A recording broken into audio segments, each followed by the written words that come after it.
Yo, we are rolling. Folks, welcome back to Live in 5, baby. Jay Swish, as always, sitting with the captain. That is Gage Ausmus, reporting live from the guts of the greater Minneapolis, St. Paul region. Myself, Scottsdale, Arizona. Azo, it is episode 103 over here at Live in 5. What's up, fella? How you doing? What's shaking over there, baby? Doing well, man. I didn't do really anything this weekend. Surviving Forks, after that Forks weekend, I had to lay low. Yes. I'm curious to hear what you got up to, but no, I'm doing well. I think I'm fully recovered, which is always a good feeling. As always, I sent it in Grand Forks with some might have regrets, Jordo, but I don't. So, No, I mean, first off, let's just start it off at the top. We haven't talked since we left Grand Forks. I was just slowly getting over my hang. And actually, I ended up boozing last Tuesday. I'm going to come clean with Shane O'Brien Opes. I went out to Newport Beach. We shot some stuff with Mission Curfew. We did 2 episodes. We did a home run derby. So, man, I was limping into that Tuesday. And then we took her half deep, but even so, like a midnight shift with, more or less 10 to 15 drinks, man. I was like, what am I doing here? So I'm like you. I'm in the same boat. After that Tuesday, which is, by the time people hear this, a week ago, I have finally recovered. I took the weekend off. I didn't do anything. But starting at the top there, Oz, I just wanted to thank the good chins that all came out to Brick and Barley the Saturday we did the live show. Truly amazing how many Sioux fans showed up. Even some Minnesota Gopher fans were in the mix. And just shout out to everyone at Brick and Barley who worked seamless with us to set that up. There was probably 200-300 people there. It was a great time, man. So I just want to shout out Brick and Barley and just give them some love because that was a great event, and it really got the afternoon going, if you will. They did. Great venue. Hosted us just incredibly. I love the little drawing they had for us behind us. Great showing. Yeah, it's always a great feeling to be back in Forks, especially for that weekend. It didn't go our way, I guess. We went in greedy. We wanted the sweep, but yeah, no, it was an unbelievable time. And yeah, thank you so much to Jesus at Brick and Barley. Just an unbelievable dude. Hooked it up for the fellas. So yeah, I was surprised. I was really happy with that outcome, Jordo. The mics and everything with the amount of effort we put in this year. It worked out well. Yeah, for sure. It came together late. And like you said, thank you to Jesus or Jesus there. That painting or that drawing they had they went full arts and craft mode on us. The painting was a gift, Todd. I'm taking it with me. So that was cool to see. The send-off gift while we were leaving Brick and Barley 2 heading to the game. The parting gift was a couple waters and an electrolyte packet that was much needed, especially heading into my bird the next day. It was so funny, dude. Obviously the evening we can get into a little bit, but leaving Grand Forks that next day, it was 12 o'clock. I had a 12 p.m. bird, and I'm getting on that flight, and I don't want to see anybody. Like, I'm hiding. I'm in the Grand Forks airport. I don't even go through security because I don't want to run into anyone. It's not that the fact that I didn't want to talk to anyone. I was just simply that hung. I couldn't even fucking see straight. So I kind of veer off where gate 2 is, and I just like put my head down, put my hood up, and then I get to the gate. And I see Joe Gleason. And Joe Gleason had run with us the night before. Not quite as late as we took it at Uncle Rico's house, but he was out in the mix, put together a solid 12 to 15-hour shift. And he looks at me and goes, Swish, I just had to have 3 beers to get to neutral. I was at the bar. I'm like, you were just sitting at the bar here in the terminal? Like, you're just having. I was like, oh yeah, I had to have a few, otherwise I couldn't get on this plane. I'm like, holy fuck. So we both boarded with Group 7.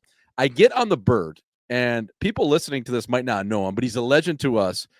I'm getting to row like 16 or 17. I'm in the pigeon deck on the small bird, linking into Minneapolis. And who is it? It's none other than Sue Blake sitting right next to me. And he is just hung to the gills. He's like a smallmouth bass sitting there right on a lure. And I'm like, oh my God, I'm sitting right next to Sue Blake. I couldn't draw it up any better. Watching the Vikings game on his phone, it was unbelievable, dude. He looked so hung in that picture you sent us. That was hilarious. He was so hung, dude. Man, we took it so deep though the night before. We're at Rico's house on the east side, and we're hanging out with his lovely wife Laurel and one of her friends, and we're sitting there, and it's just like 5 a.m. It's like 4:30. And Ozzy, you finally were like, all right, I'm going to bed. You kind of set the tone for me because I wanted to get out of there too. I mean, I had to catch an Uber. By the time I get to the Canada Inn, it's going to be 5 a.m. and I got to be up at, 10 o'clock. I mean, 10 o'clock's not that early, but when you go to bed Yeah. at 6 a.m, it's pretty fucking early. So you go to bed, you pass out in Rico's spare bed, and he looks at me and goes, well, the table's set up. You want to shoot? I'm like, Rico, bro, I'm going home, dude. He's like, well, okay, that's fine. He actually Yeah. asked you to shoot? Oh, yeah. He No asked me to way. shoot, and then he comes out to the Uber with me. He's like, let's go have one at your hotel. I'm like, bro, I'm going home. This is where this ends. We just put together a 40-hour shift. Like, leave me the fuck alone, Rico. I'm going to bed, dog. He's like, closing time. He's like, I'll just come with you. Let's go have one. I don't know when I'm going to see you next. I'm like, that's okay, dude. I'll see you next time. So, but it was just unbelievable. The whole weekend was great. Obviously, Saunders in the mix, seeing Chiswick. Also, I just wish we could have seen a W on that Saturday night, and it bummed me out that we were so drunk. And I actually texted Coach Jackson, leaving Forks on Sunday. I'm like, sorry we didn't see you on Sunday or on Saturday, fella. It just kind of got away from us. But that pocket we had at Harry's was all time. The old fashioned and espresso martini right off the hop, as we're 20 drinks deep, was incredible. Hilarious. And then I actually started making up that thumbnail for this episode before, and I've got the caption on their shrimp cocktail. Oh yeah. The shrimp cocktail story. Mattson walks up and we're eating shrimp cocktail. Oh man, you can't. Just an unbelievable. For the people listening, we tell Nick Mattson it's four of us sitting there. It's me, Dusky, Clark Saunders, and Jordan Schmaltz, and we're sitting there and we're telling Nick Mattson and the other guys like, yeah, well, we're just grabbing one drink. We'll be right over. We're coming. And we sit down and order those drinks and get the shrimp cocktail. And we're sitting there enjoying shrimp cocktail. And Mattson walks in. I knew it. I knew you guys weren't staying for one drink. Just fucking shrimp cocktail out right now. You guys got shrimp cocktail. What did Rico ordered something else too? He didn't order a steak, but he ordered like a burger maybe for the table. Yeah. Something like that. It was so funny because Matt's was with all the ladies, right? Yeah. So he took the gals because we went downstairs after the game just to say hi to Jackson and the coaching staff. Obviously, Jackson's such a good host. He's like, you know what, boys, just come down anyways. You're not going to come to the coaching room, but we have this little room off the coaching room. It's for the alumni and the donors. So we slid in there for one beer, and then we're like, okay, well, guys only. So we went down there. The ladies went to Bonzer's, and Matt's ended up splitting off with us somehow and ended up going to Bonzer's. And we're like, yeah, we'll be right over. And he comes by like 45 minutes later. He's like, it's never just one. And then he sees the shrimp cocktail being plated or half eaten. It was so funny, bro. Oh my God. He's like, you assholes. I'm like, well, Matt's fella, you're either in or you're in the way, man. Like, I don't know what to tell you. Pop in, brother. Pop in. Yeah, slide in. Hey, grab some couch. Hey, grab some bench. Oh, man, that was so funny. Yeah, what a weekend up there. I mean, also the only thing that I kind of get a little bit disappointed about in myself when I get that buckled at a game is I tend not to watch as much as I want. Like the first period, I'm dialed. Oh. The second period, you go to that bar outside the suites on the suite level, you start having them, they start sliding, and by the time the third rolls around, you're trying to watch it. It's a close game, but you're just pickled, and there's people all around. You know what I mean? And it becomes the world's biggest bar in North Dakota. Yeah, it's funny you say that because I was actually going to ask you how much of that Saturday night game did you watch? Because we went down to the suite level after the first period. I watched the first period, and then you go down to the suite level and you're just getting bombarded with people, you're talking. And even if you get into a suite, you get out of the hallway where you're fighting for your life, you get into the suite and there's more people in there that and you got to talk, and you're talking to them, and before you know it, Jordan, the fucking game's over. Oh yeah. It kind of sucks. It's a, I don't know what to call it, complaining about being suite level because it's awesome. But at the same time, Jordan, it kind of sucks because you don't watch the game. It's a double entendre. I think that's the word, right? It's just, yeah.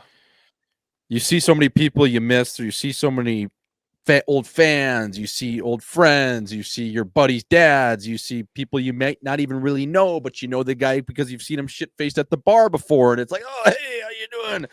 And you get into those conversations, Ozzo, and then you snap out of it, and it's been 10 minutes. And you'll watch like 2 minutes goes by, and then you got to take a piss, but then now you got to walk through another like crowd of people. yeah, that's just it. And I wish we would have got more time with Jax.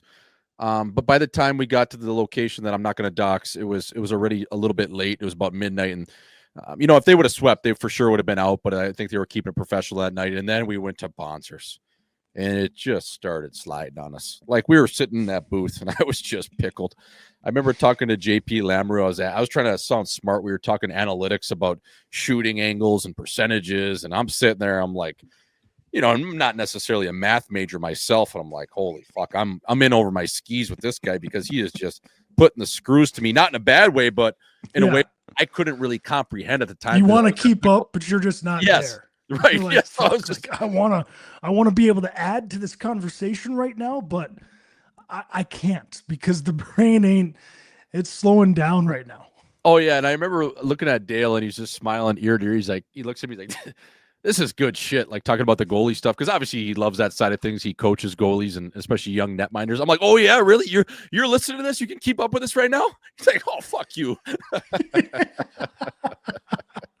So it was popping in, he wasn't listening to it. Oh yeah. Well, he's trying to, but we're so buckled, and we're like, oh my God, man. And yeah, that was so good. We needed him there on Saturday night, Ozzo, because we took it fucking deep on Friday.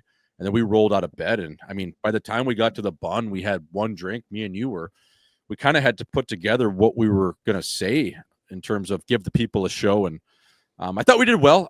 It's just tough. And it's nothing against sound systems and bars in Grand Forks, but it's always tough to command a room when it's not like a comedy club. But I think we did a good job. People seem to like it. Andrew McWilliam, as you know, was great. Slosh was great. And then Keaton Wolf interrupting the whole program to come on and give us a shot of Captain Morgan and just come up. That was all time. And I saw him afterwards. And for people that don't know the Wolf man, he was basically the Van Wilder of the North Dakota campus for the better part of a decade. And he had the legendary 43-day bender, which I thought it was 34, but he quickly corrected me. It was actually 43-day bender, a blackout bender, followed by his signature wild one shot, which was 3 shots of Captain, 1 shot of side Diet Coke Chase on the sidecar. And every time he heard Wild Ones by Flow Rider, he would get to a knee and chug the 3 shots and then house the sidecar of Diet Coke. And also, it was to the point where he would have not only the bartender, the waitress, and himself in on the joke, where it seemed to be Wild Ones was coming on like every other song at a bar from, I would say, 2012 to 2017. Just incredible work. What a legend. I honestly think that's what's so great about Nodak is those people and especially that weekend, like everyone comes back for it, and it's just an incredible time. You get to see those legends again that are like Wolfie's like a movie character. Oh yeah. I'm sure he's a dad now with a normal job, but like, we'll always know kind of him as this guy we knew in college who's a full-on movie character. Yeah, I mean, he's a successful guy. He does well for himself. He's got a family. He's got a wife. He lives a regular life in Fargo, North Dakota. But when I see that guy, I'm like, oh my God, if I can ever somehow write a movie one day, he is one of the first guys I'm calling because he's that funny. Also, if this was a guy that would have dove fully into the content space, I mean, he would be a world star. Like he's that funny and he's that outrageous. And when you put that together, you get Wolfman. He's like a Schultzy. Yeah, he is. Yeah, but I would say he might even be more outrageous in his day. Like he is a legend. So. Oh yeah, he hung out with quite a few classes. I mean, he was hanging out with Osh. Yeah, and I hung out with him. Yes. So. Yeah, he was probably 07 to 15, I would say. So good run. And also he had a stint there where he coached Johnny Simonson as an assistant coach for the Austin Bruins. So not only did Keaton have ties into the university, but he had ties into local Grand Forks kids. He coached at Grand Forks Central. He's Devil's just, Lake. yeah, I mean, he's just one of those guys. And isn't Keaton Thompson? He's not named after him, is he? Is there?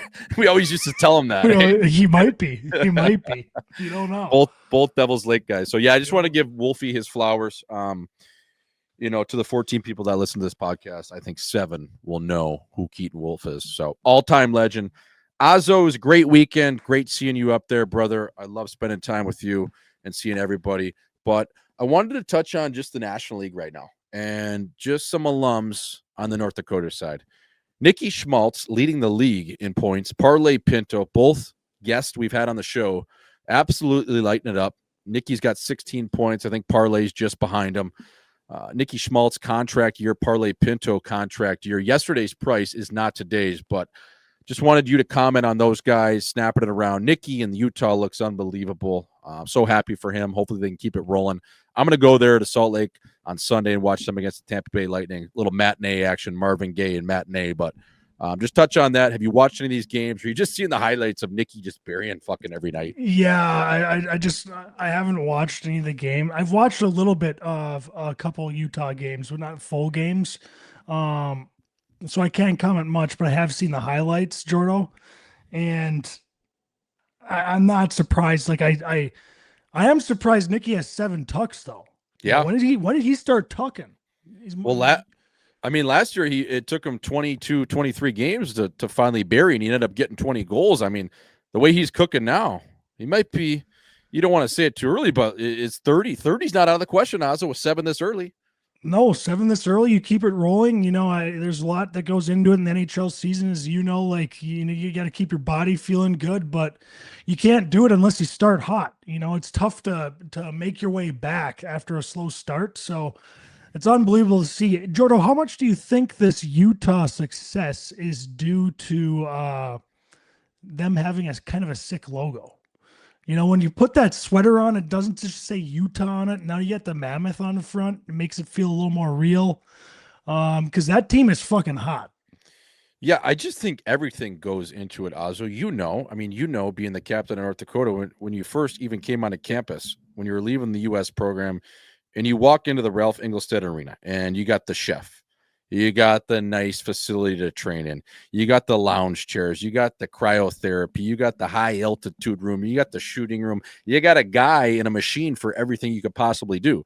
So what I'm saying to you in this sense is, have you seen the Utah Mammoth and their new practice facility? Somehow Ryan Smith was able to get that up in under a year, which is insane, the amount of money and construction he put into that to make that happen.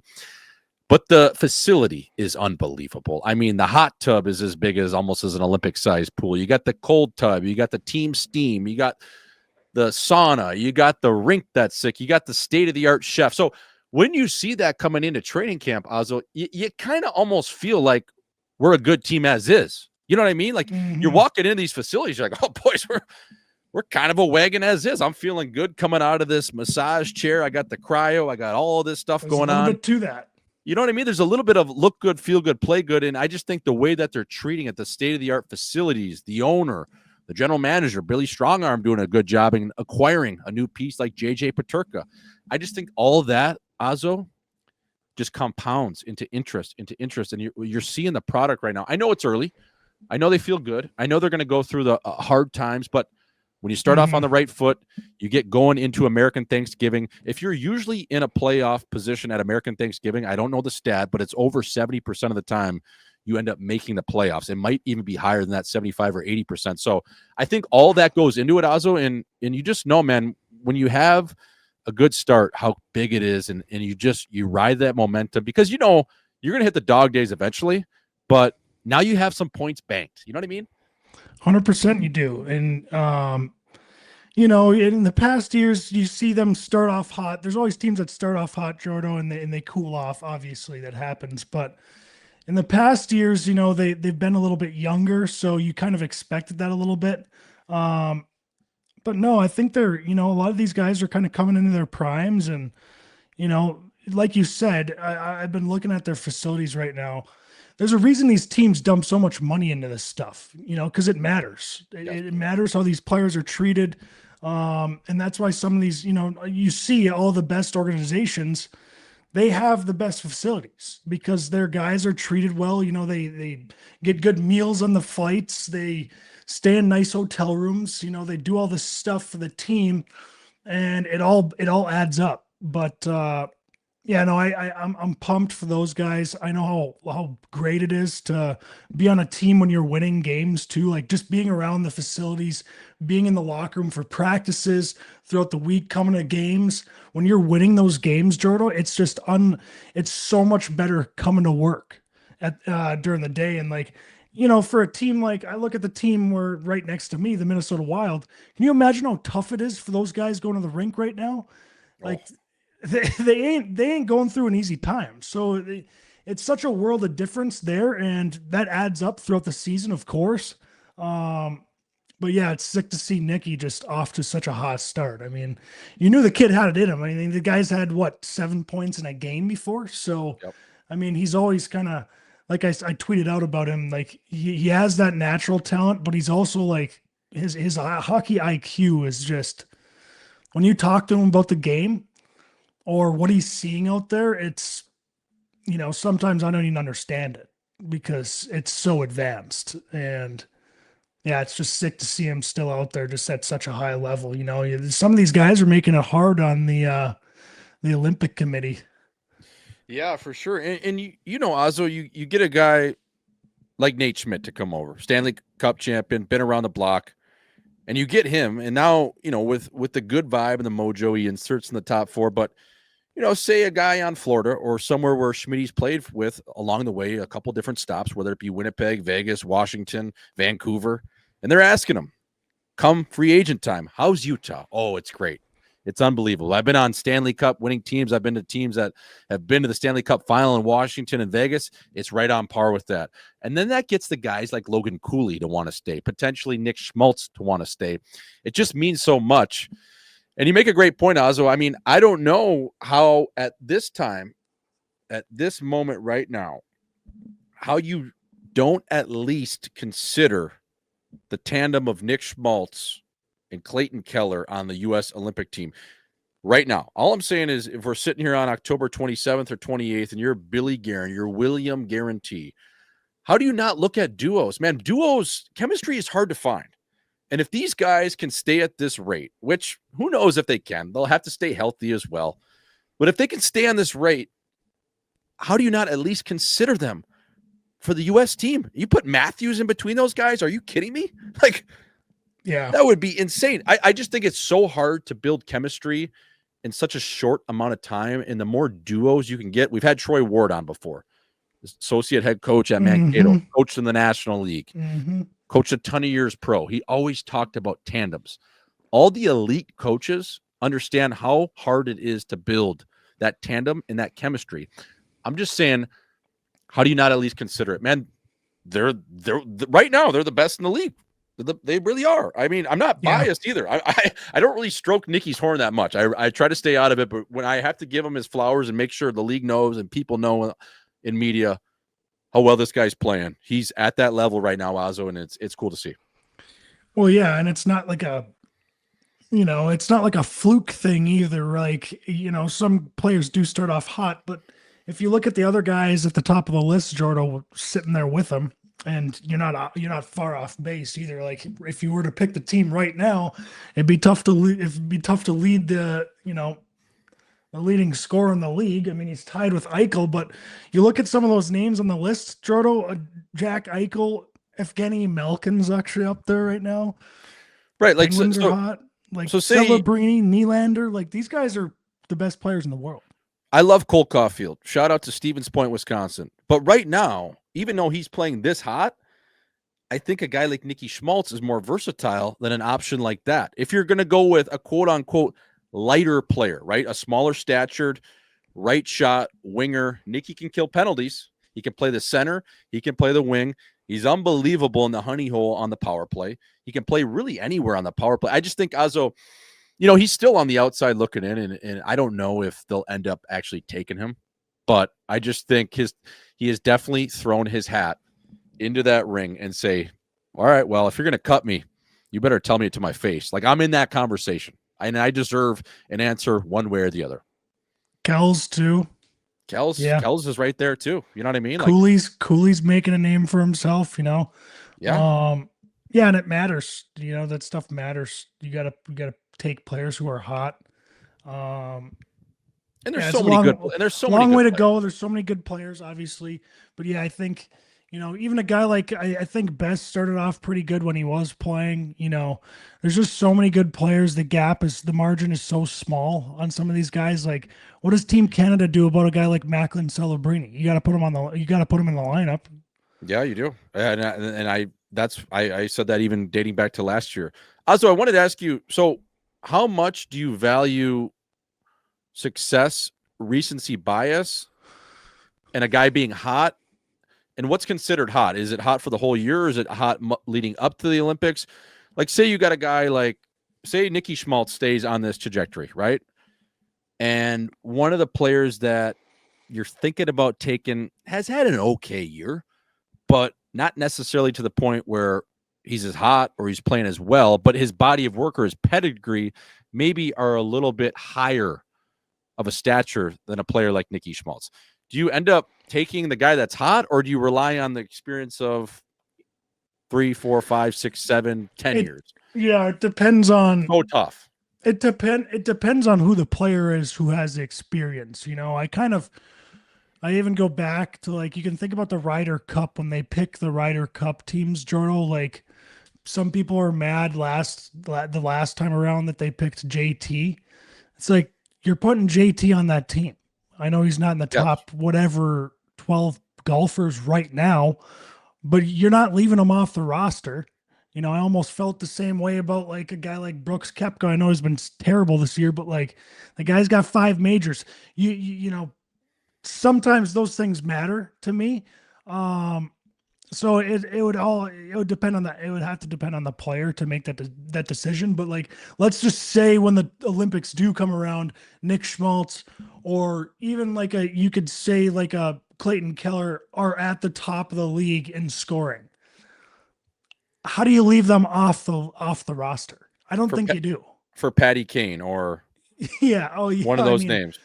Yeah, I just, that'd be such a tough decide. I don't think you do. I don't think you can. That the guy's playing well right now, that matters quite a bit. I think so too. Yeah, I do too. It's like, yeah, some of these guys are unbelievable players, but if they're not in form, they're just not in form. It happens to all athletes. Sometimes they're not in as good a form as they are even the next year or the year before that. It's just, that stuff does matter. Right. Like, I'm taking a red hot Clayton Keller every day of the week and twice on Sundays over a mediocre or a on par with his last few years, Jason Robertson. You know what I mean? Like, I'm picking Kells if I'm picking a left shot, right? Well, even like a Dylan Larkin, let's say he's off to a hot start this year, so it's not a good example for this year. But like a guy like Dylan Larkin let's just say he's having a bad season, and Kells is top 3 in points. It's like, how you gonna leave off Kells for Larkin, he's not having a great season? You don't. Yeah, and it's so tough too. It's like, because outside of the top 6, 7, or 8 forwards, those last 4 positions where you gotta rotate guys into your bottom 6, or even there's a hole on the left side potentially in the top 6. It's so hard to make that right decision. And you really only know if you make the right decision is if you win the gold, right? Like, it's such a tough position for Billy Guerin. I mean, and then even if you're right there and you get silver, you're still thinking like, right, fuck, I made a wrong decision. It's like you right. missed by a pipe.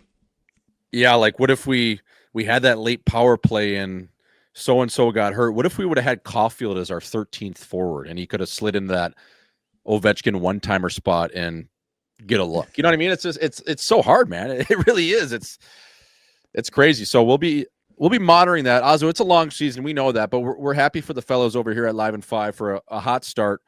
Boys, one game doesn't make a fucking career. Jay Bomeister once told me that, and I took that to heart. I said, "Yeah, Jay, you're right, buddy.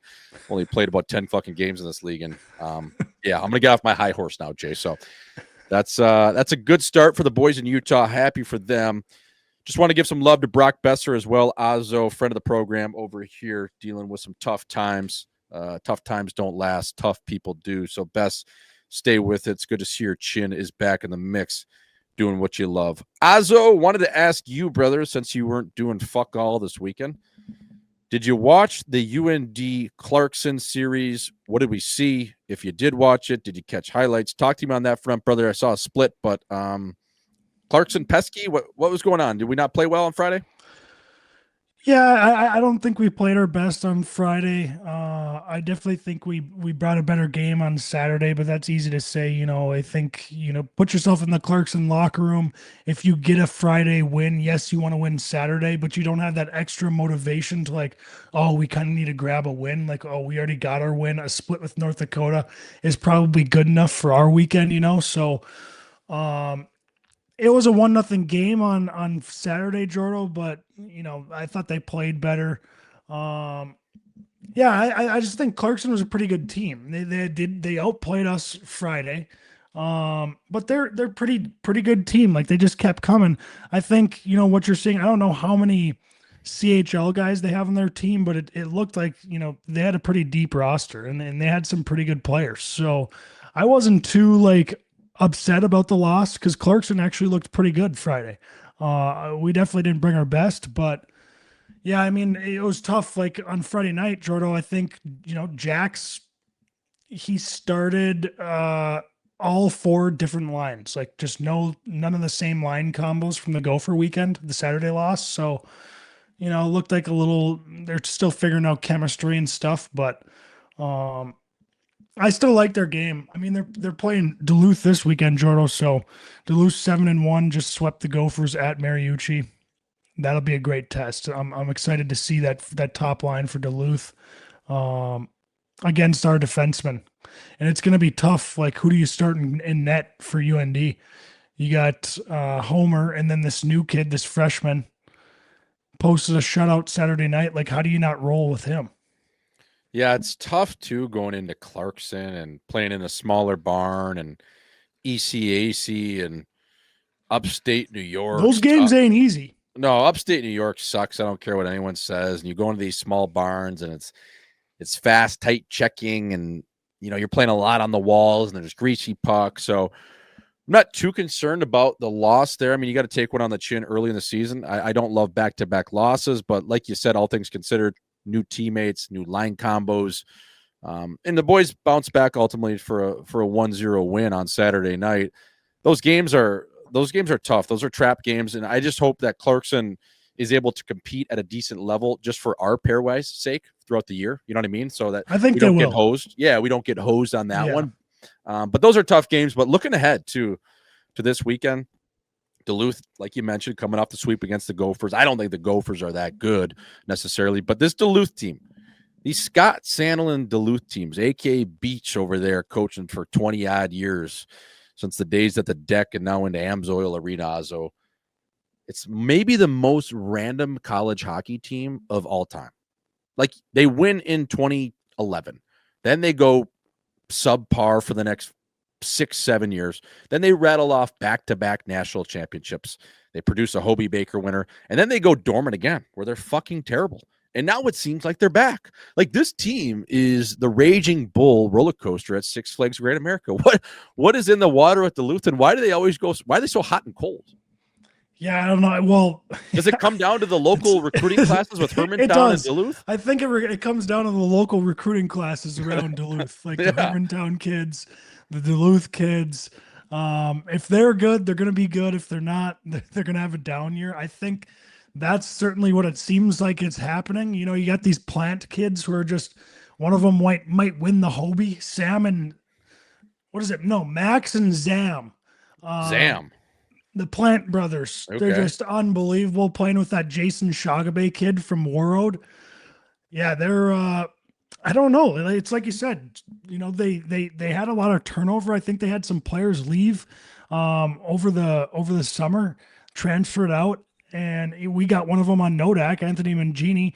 That's why I hope we win this weekend. But you got to respect what Duluth is doing. They kind of came out in the media too, and they're like, yeah, we don't want anyone on our team that doesn't want to be on the team, and took a hard stance on that. And now they're just 7-1 coming into the Ralph Engelstad Arena. I would say North Dakota has their heels. They're on their heels a little bit, backs against the wall against the Dogs coming in. The Dogs got big swinging dicks, just dusted up the Gophs at the Mariucci. Like, imagine the conference you have after that weekend, Jordan. You just dusted up the Gophs twice, and now you're headed up to the Ralph. Like, you're fired up. You're rolling. Yeah, I'm just wondering who's going to babysit Duluth's captain's kids. Like, is he bringing his wife? I'm pretty sure he's got an ex-wife too. The guy looks like he's 45 years old, and that's no disrespect, kid. You just look old. You look like a statue of almost Abe Lincoln. Like, how old is this guy? Can we get a birth certificate? Is he doing that Russian deal? Like, what's going on there? That kid looks so goddamn old. I think he's like 25.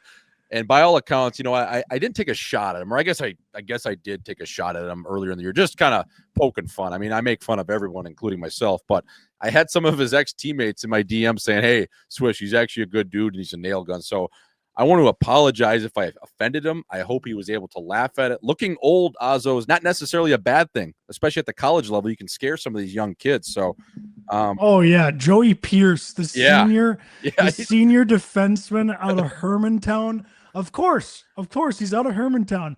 And this kid, you don't take this to heart. I mean, it is what it is. It is what it is. You look old. It's just you got an old face. Some people have young faces. Some people are 45 years old and they look young. And some of them are 45 and they look 60 years old. It is what it is. And this guy's got an old face and it's kind of nails. Like I tweeted out, like, holy shit, this guy's. You imagine this guy talking to you in the locker room as a fucking 18-year-old freshman, Jordan? I'm like, all right, like I'm listening to what this guy says. Like, are you kidding me? I remember my first year junior, I was playing against Lincoln. I don't know if it was Brent Tate or one of those old school meat sticks, and he was chirping me. He was like, hey, Schmaltzy. I'm like, I look back at him, scared shitless. He goes, tell your barber, instead of using the 3 on your unibrow, take it down to the skin. I'm like, holy fuck, do I got that big of a unibrow right now? And I did, Ozzo. And you know what? That made me pluck my unibrow. So maybe he just needs a little bit of a kick in the ass to maybe a different skincare routine, or maybe he just wants to rock the old guy look. But sometimes you just need a little bit of a chirp to get you going, right? You do. Sometimes, it brings you... gives you a little reality, but yeah, I mean, I didn't mean it as a chirp either. It's like, hey, buddy, like you got an old face. What can you do? There's nothing wrong with it. Just accept it. It's nails. Just ride it, brother. I mean, I would even go as far as staging like you're married. Maybe you start walking around on campus with a ring on, or showing up to games, shaking hands in the line. I don't know if they still do that after the games. I'm pretty sure they do, but have a ring on. Stage it like you're an old fuck. Right. And it matters too. Like even on the ice, when you get in the guy's face out there, like 18-year-old freshman, when you're looking up to an old guy, you're like, holy fuck, like this guy could probably beat the fuck out of me. Yeah. Use it to your advantage. What are the old Bulldogs? Where are they ranked? Are they got to be top 10 now? No. Yeah, I think they are 10s, 8 and 10. Okay, but I would say I would go as far as saying that North Dakota's got their hands full, and the Dogs might be favored in this one. To be honest, I don't know how you don't favor the Dogs in this one. To be honest, like they're 7-1. They just dusted up the Gophers, which we split with. So I bet if you were to bet on the game, if they have a line, Nodak will probably be the money favorite just because they're at home. But if this was in Duluth, I'd have Duluth favorites. Yeah, I know. And Beach is going to be fired up every time he comes back to Grand Forks. He's getting his pepper. I know he loved the Moon. It's closed now, but he'll be getting his pepper. I'm sure they'll be staying at the Hilton Garden Inn or maybe that Olive Inn downtown. And he'll be ready to play and have those guys ready to play. I just think it's so funny. Like they're legit the most random college hockey team of all time. They're pairwise. Some years are 50, and then some years they win the national championship. I just can't figure out the Dogs. I really can't. Like it's like every time Beach needs an extension and he's asking for more, he just puts together an absolute wagon of a team and then gets his sheet. It's so funny, isn't it? Like it is. Just like how are they 7-1 right now? They were brutal last year. They're terrible. they're awful the last 2 years. Like couldn't even sniff the NCHC. Like it's just so funny. No, it was like you were pumped to play them. Like North Dakota goes in, you're like, fuck yes, like we're grabbing 2 wins here. I mean, it wasn't like that when we were in school. Those guys were fucking tough to play against. I hated playing against them when we were in school. Right. They were good, especially at the tail end of your career, Azo, at UND. They were great. My first 2 years, they were okay. They were like a fourth or a fifth place team. They had great players. They had Caleb Herbert, my former roommate in Sioux City, guys like Austin Farley, Tone Malone, Totnato. Like they had a good program, but nothing like some of their national championship years. It's funny, man. It's ebbs and flows with Duluth. I can't figure it. It's like the city. It's just hilly. It's up and down. It's just, Yeah, I don't know. it's like the city. I can't figure it out. I don't even know where I am in Duluth a lot of the times. Where am I? So, oh man, where's the nearest Taco John's too? Where's Spurs at? Where are we at here? So, yeah, man, that'll be a good series. I'll be tuned into that for sure. Azo, I want to talk about the Arizona State Fair.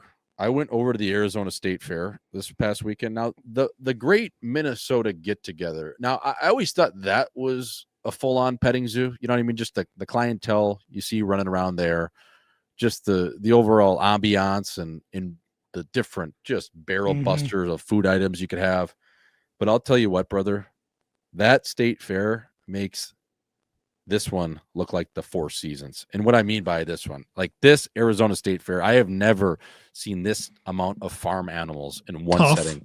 Oh my God. And it's in the absolute hood of Phoenix.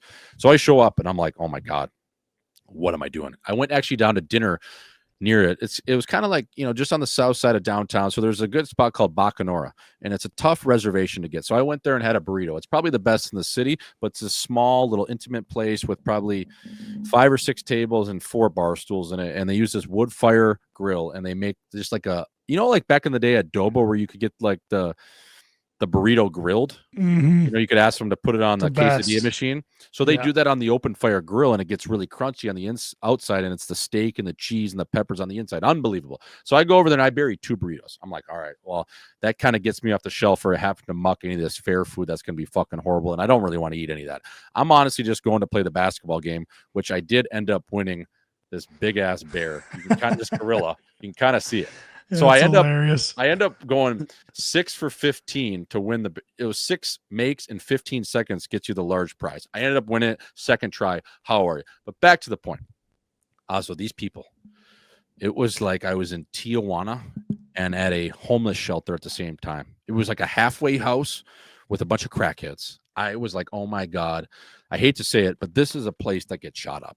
Like, oh yeah. To anyone listening, if you're ever in Arizona during this month, I don't know when the fair runs, but stay the fuck away from the Arizona State Fair. I thought the Minnesota one was bad and dangerous.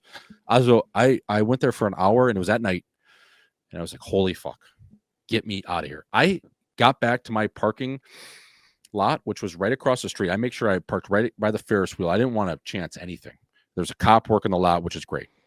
I get back to the car.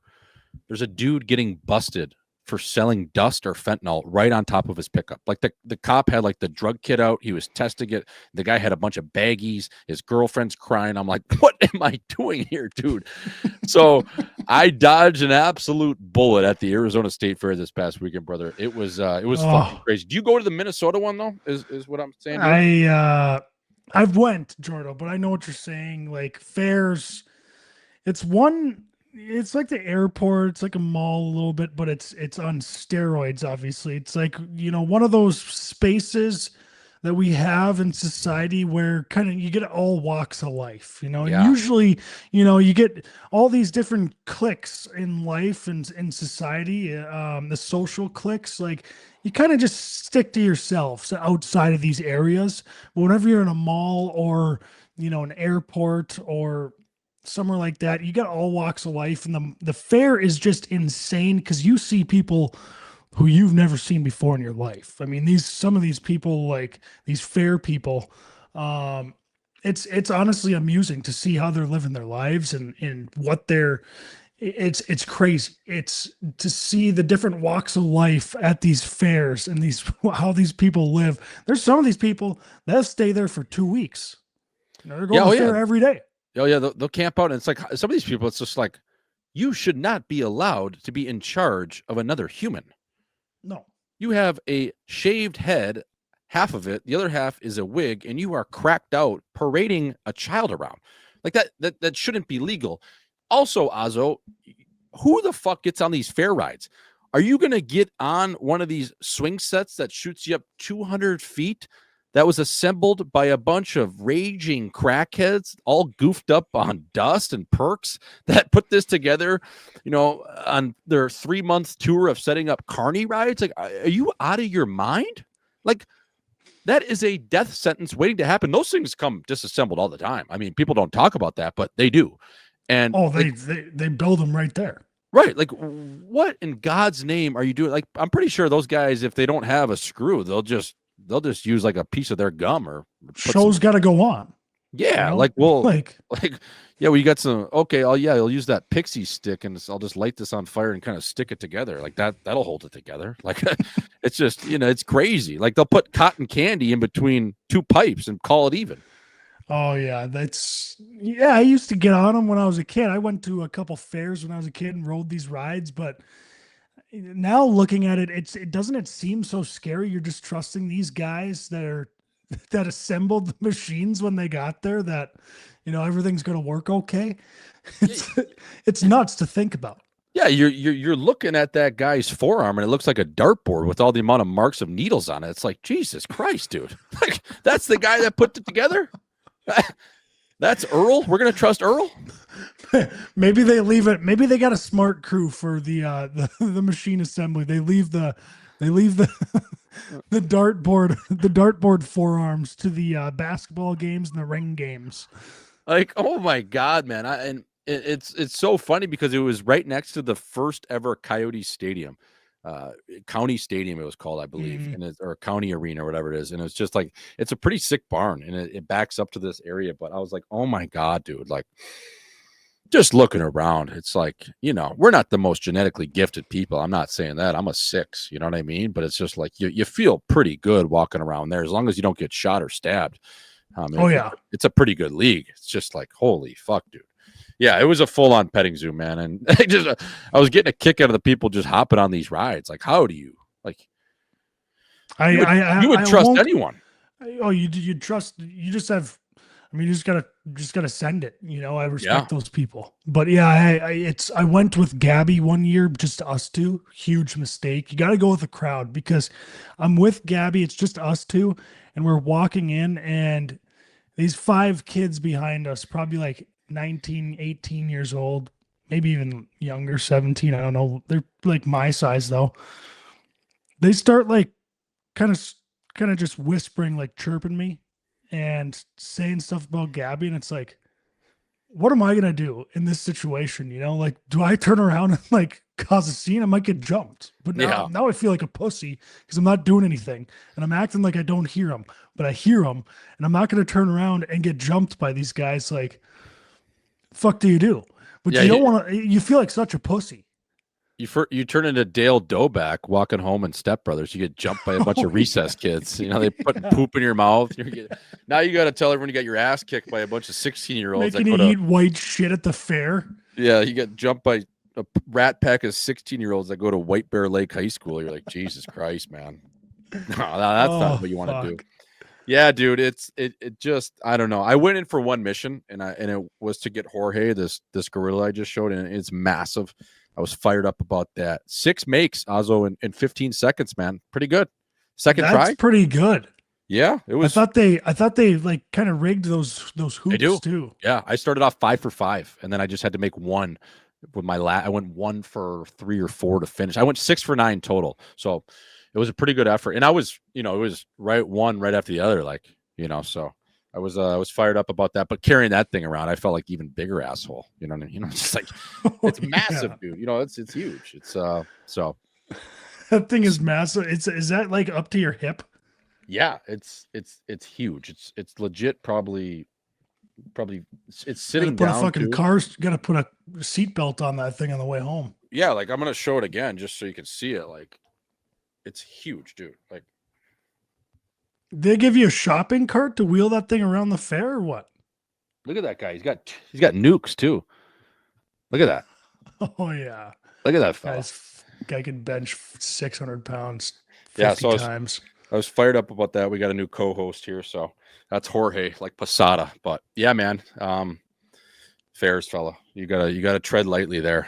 How about speaking of tread lightly, like do less if you're the Pittsburgh Steelers. Were you watching that game at all last night?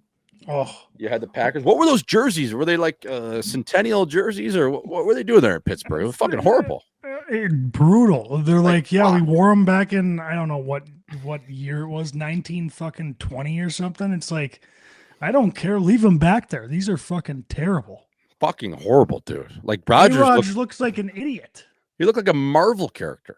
He did. That's a great fucking analogy. He actually did. His fucking helmet And the and that helmet too, he's wearing that new school it looked helmet. like it almost looked like an ECHL, Marvel night when they have those jerseys.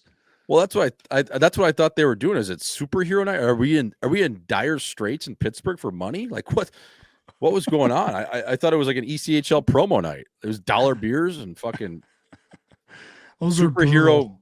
jerseys. Like Jesus Christ, dude. Yeah, they were brutal. Fuck.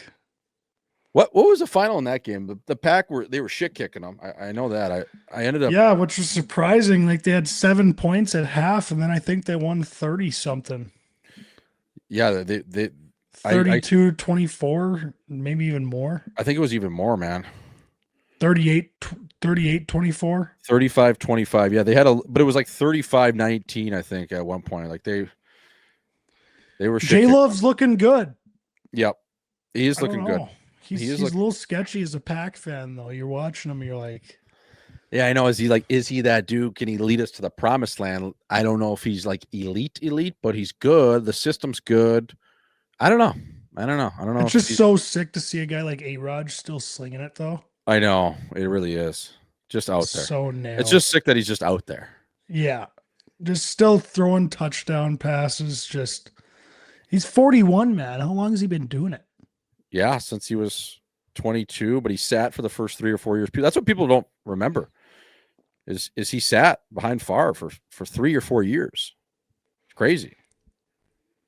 So Packers got it figured out. I mean, they do. Hey, I wanted to ask you. It's a blast from the past. One hitters with the captain. I'm going to make it a one hitter. Who had a more legendary 3-week run in New York pro sports history? Jeremy Lin, aka Lin Sanity, or Cam Scattaboo? Because we might not see Cam Scattaboo again. Like, who knows? With that ankle, how mangled it is, we'll see him again, but will he ever return to his form? Like, he's going to run himself into a brick wall with his head. We know that. But I just wanted to ask you, as like, if you think about New York fame, like Lin Sanity, that run he went on, people still talk about it today. Well, people view that run the way the hype around Cam Scattaboo was. yeah, I think that's a good comparison. I mean, I think he didn't quite get to Lin Sanity level for some reason. I know the Yeah. NFL is bigger, and I honestly think what Scattaboo was doing out there was cooler than Lin Sanity, For but sure.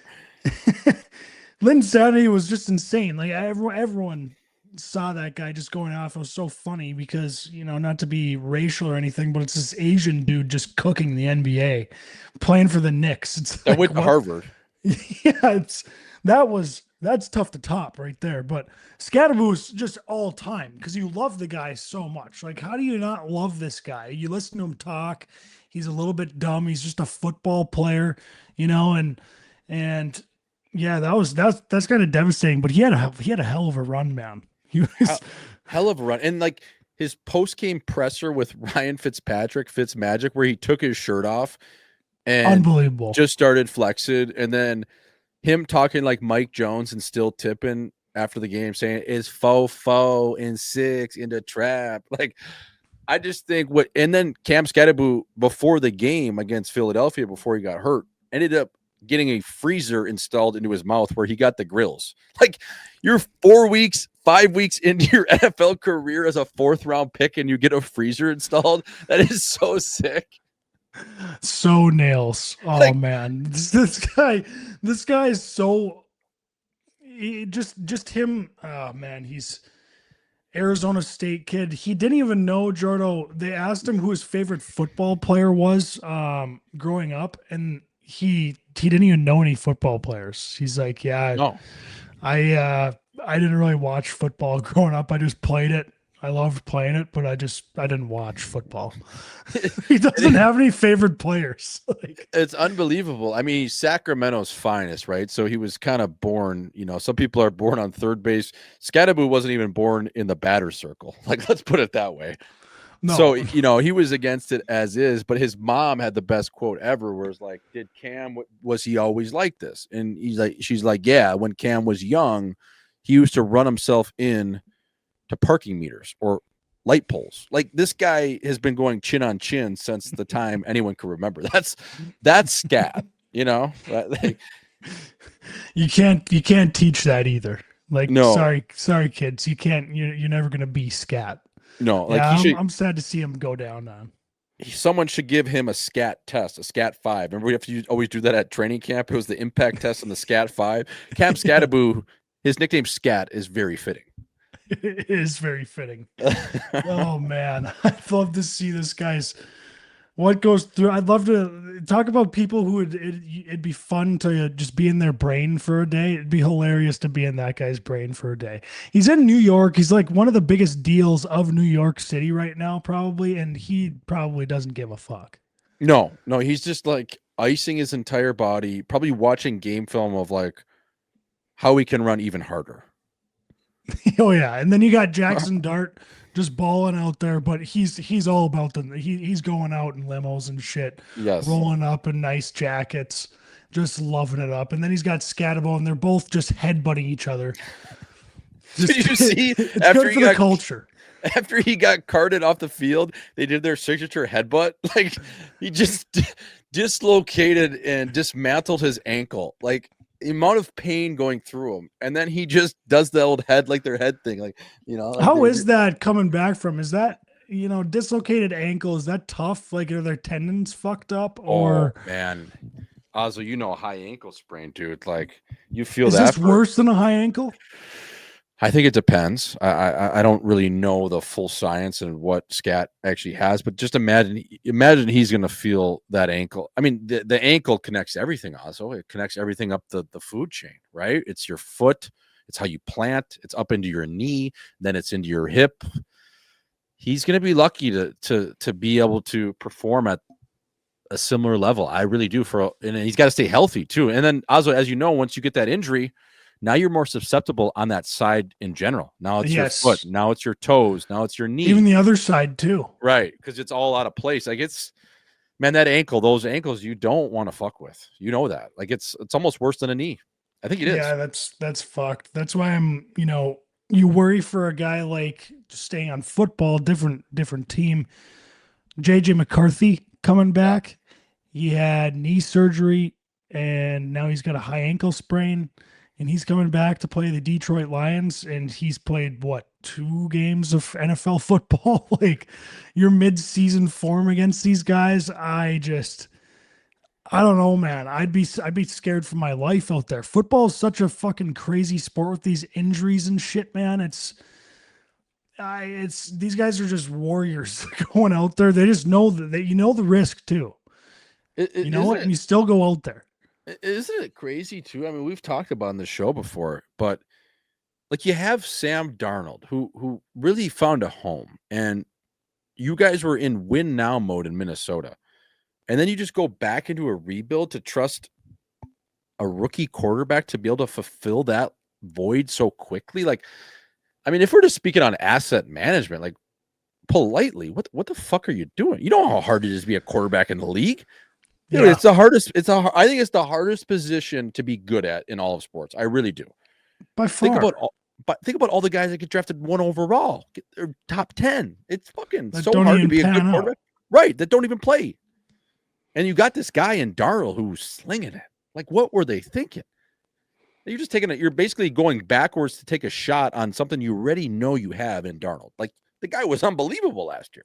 Well, that's the Art, game everyone. Yeah, it's the game everyone plays. It's like, do you settle for Darnold or do you try to get? You don't know what JJ McCarthy is. What if he's your Tom Brady sitting on the right? fucking bench? So you take that shot, and what are the odds this guy's going to be Tom Brady? Probably what 1% less than Yeah, that, but maybe less. 0.5 Yeah, percent maybe like. But still, do you got to take that shot? You got to go out there and beat Pat Mahomes or at least the Eagles, and you ain't beating the Eagles at the link. So what do you do? yeah. It's such a hard game to play in the NFL, and you really do just have to try everything you can to find a quarterback. I don't know how the Packers have done it. Like, have they gotten that lucky? Is it how they handle the quarterback position, how they draft the guy and make him sit on the bench for a year or two? Or are they just kind of lucky, I because think Jay Love is, he's a great quarterback in the NFL right now. I think they're just lucky, man. Think about they've had 3 quarterbacks over the last 30 years. How many It's organizations nuts. can say that? I mean, it's just luck, right? It has to be. I mean, you get Dick Pick Favre in a trade from Atlanta. He's this gunslinger out of Mississippi who ends up being what he is. And then you're able to get Aaron Rodgers at 24th overall or wherever you picked him, who slid to 24th, Azo. He was supposed to be first overall that year. He slides, he's crying at the draft. You develop him for 4 years, then he becomes 4-time MVP. And now you got Jay Love. It's just like that's just luck, no? It has to be. I think they set him up for success, but yeah, I mean, I don't think J Love is a Raj by any means, or even Brett Favre. Maybe he could get there, but I don't think he is. But still, you can't expect quarterbacks to be. I mean, A Raj is the most skilled quarterback to ever play in Right. his prime. I mean, Favre was a gunslinger, nails quarterback, everything you want in an American football NFL quarterback. Like kind of good looking, hard nose, just slings it out there. Um, Competitor, Yep. but yeah, I mean, they have to set him up for success too. They definitely that has something to do with it. Look at confidence. Confidence is everything when you're playing this position, probably, um, especially in the NFL. And you go through few bad games, you might fucking lose it forever. Yeah, and you look at you made a great point. Like you look at Favre and you just think, what do you think? You think balls. Like he played with balls. You look at Perk Rogers, you look at probably the silkiest, most skilled quarterback of all time. Jay Love, where does he fall in there? Azu? I think he's more of a systems quarterback. Would that be accurate? He's a systems guy, Yeah, he is a little bit of a systems guy. He's skilled. He has moxie. It's like watching a defenseman at the point. He doesn't just rim it back down. He's just patient with the puck. right? He's got that moxie in the pocket. So he doesn't panic when he's back there, and he doesn't try to escape when he doesn't need to. Because you can imagine how scary it'd be being back in that pocket. You got some of the biggest nail Oh guns yeah, ever trying to kill you. So to keep your cool and keep your eyes downfield, you got to be a little bit of a silent, you got to be a psycho, a killer. yeah. But he doesn't seem like he's worried about it, which means he's tough. I, Um, I I just think if you're comparing it to hockey terms, he's more of a Alex Petrangelo, who's a great, unbelievable yeah, borderline Hall of yeah, Famer versus Cale Makar and Rogers, yes, right? 100%. And then you got Favre, who's Chris Pronger, or Yes, you know, with a hint of Eric Carlson. yeah, It just doesn't give a yeah, fuck. yeah. So yeah, those two are luck. I think J Love's just good management. Yeah, I would agree with that. And they seem like they have a good system there. So, Azo, we're going to go over to this week's People's Insider Term of the Week. And this week's People's Insider Term of the Week is Diddywood. Now, I'm going to bring us to a famous quote in a great movie, one of the all time classics, and it is Tropic Thunder. Robert Downey Jr. Azo said it best. Everybody's gay once in a while. It's Hollywood. So what Diddywood is Diddywood is just Hollywood, but it's always just been a little bit, flamboyant, a little bit metrosexual, a little bit, as you will, gay. It's not a bad thing, but when explaining LA, when explaining Hollywood, show business is show business, Azo. It's just a little bit Diddy. And Diddy is, that's just kind of, I don't know, it's just a little out of pocket sometimes. So it's another way to say Hollywood. It's another way to say LA. Where are you going this weekend, fella? Oh, fuck. I'm sliding to Diddywood. Ooh, really keep your chin tucked there. Okay. Tread lightly when you're going there. Don't end up in the hills doing something you might wake up and regret. Or maybe, I don't know. Just tread lightly there. The caution flags should be out, and definitely your fight strap should be on and your chin should be tucked. So when explaining LA, when explaining Hollywood, Diddywood is a coined term that we have put in or implemented throughout the years. And especially right now, it's more prevalent than ever. Diddywood, fella. Just gotta tread lightly. Everybody's gay once in a while, Ozzo. It's Hollywood, baby. Did you get up to Diddywood when you were there last week? I stayed out of Diddywood, fella. Fuck, I don't slide in there unless I need it. You know what I mean? Like, yeah, fuck. yeah. So, stayed away from that. I was down in Newport just enjoying it. That's nice. Yeah, you get up to Diddywood, things get a little weird up there. Yeah, well, Diddywood's great. You just gotta stay tucked when you're there, and especially more than ever, man. You don't know, like you walk into a Hollywood bar, it ain't what it used to be when we were going out. Even as of 7-8 years ago when we did that stint in California, like it's not like going to Nightingale anymore, man. You gotta. What's it looking like now? Oh, dude, I went out last April after a Kings game, a playoff game. Me and Obe slid to Diddywood. We were with I'm gonna name drop here, the Missing Curfew crew, but and Kevin Connolly, E from Entourage, and we went to this bar, fella. Everyone in there, and it was like one of their favorite spots. I forget the name of it, but everyone in there was Apo Taco, like cross-dresser, trans, wrench. Like it was Diddywood. It was full on Diddywood. Oh yeah, it was really. Oh, heavy. Yeah, we ended up getting out of there and just boozing in the Sprinter van because it was not like it used to be, man. It was, like I said, it's fucked. Do you think these people, like the people who cross-dress, do all that stuff out at the bars and stuff, whatever they are, do you think it's gotten more, or like they're just coming out of the woodshed because they were in hiding before and now it's kind of a little more okay to go out and let your hair out when you're at these clubs and stuff? Or has it always been there? Like, it's just kind of been in hiding?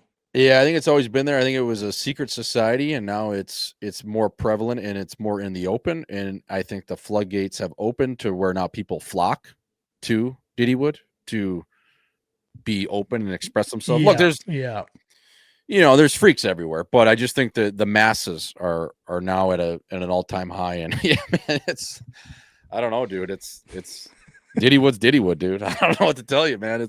There's a reason why Joe Rogan and Theo Von, those guys move out of there. Yeah, it's because it's a little fucked, It's a little Diddywood. It's a little Diddy, fella. So if you're going to LA, folks, maybe stay in the Hermosa Beach, the South Bay, that kind of Manhattan Beach, those pockets, and just chill out. Yeah, and maybe just hit the beach bars, because all of a sudden you get something slipped in your drink and you're tied up to the bed, and holy fuck, someone's bending you over with a thing of Johnson baby oil. So who knows, dude? Who fucking knows? But yeah, man. I mean, on that note, I don't know even to say. I think we wrapped this up. That was episode 103 on the chin. Butter Golf Mini Movers. Yeah, we're still sponsored by them. I don't fucking know. It's Diddywood. Alrighty, folks. Till next week. The Captain, Gage Ausmus, Jay Swish. Yours truly. Tape to tape with you, Cap, all day, twice on Sundays. Folks, thanks for tuning in. We always love you, listeners. One of these years we'll be back on Apple and Spotify. But for now, YouTube only. I kind of like it. I kind of like we're a YouTube only show. So it is. Ozzo, till next week, brother. Always good seeing your chin, fella. Woo!